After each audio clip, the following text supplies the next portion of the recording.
తెలంగాణలోని రైతులకు రాష్ట్ర ప్రభుత్వం అన్ని విధాలుగా అండగా ఉంటోంది. రైతుల సంక్షేమం, అభివృద్ధి మంత్రంగా పలు నిర్ణయాలు తీసుకుంటోంది. ఇటీవలే రైతు భరోసా పథకం నిధుల పంపిణీని రాష్ట్ర ప్రభుత్వం రికార్డు వ్యవధిలో విజయవంతంగా పూర్తి చేసింది రేవంత్ సర్కార్. మొత్తం 69.39 లక్షల మంది రైతులకు గాను 8,744.13 కోట్లను రైతుల ఖాతాల్లో జమ చేసింది. కేవలం 15 రోజుల్లోనే రైతు భరోసా నగదు పంపిణీ రికార్డు స్థాయిలో పూర్తి చేసింది. రాష్ట్రంలోని భూమి లేని రైతు కూలీలకు ఏటా 12,000 రూపాయల ఆర్థిక సాయం చేస్తామని ఎన్నికల సమయంలో కాంగ్రెస్ ఇచ్చిన 6 గ్యారంటీల్లో పొందుపరిచిన విషయం తెలిసిందే.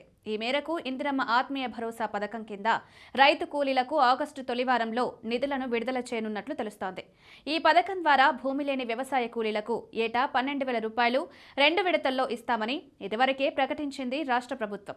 ఒక్కో విడతలో 6,000 చొప్పున అకౌంట్లలో జమ చేసేందుకు కసరత్తు ప్రారంభించింది. త్వరలో ఈ పథకాన్ని అమలు చేసేందుకు రాష్ట్ర ప్రభుత్వం సమాయత్తమవుతోంది. అయితే ఇటీవల కేంద్ర ప్రభుత్వం సేంద్రియ వ్యవసాయాన్ని ప్రోత్సహించడానికి national mission on natural farming పథకాన్ని తెలంగాణలో ప్రవేశపెట్టిన విషయం తెలిసిందే. హనుమకొండ జిల్లాలో వ్యవసాయ శాఖ అధికారులు ఈ పథకాన్ని పటిష్టంగా అమలు చేస్తున్నారు. జిల్లాలోని 10 మండలాల్లో ఈ పథకాన్ని అమలు చేస్తున్నారు. ఈ పథకంలో భాగంగా 10 క్లస్టర్లను ఏర్పాటు చేశారు. అంతేకాక ఈ పథకం కింద సహజ పద్ధతిలో వ్యవసాయం చేసే రైతులకు 1 ఎకరానికే 4,000 రూపాయల ఆర్థిక సహాయం అందించనున్నారు. జిల్లా వ్యాప్తంగా మొత్తం 1,250 ఎకరాల్లో ఈ పథకం అమలవుతోంది.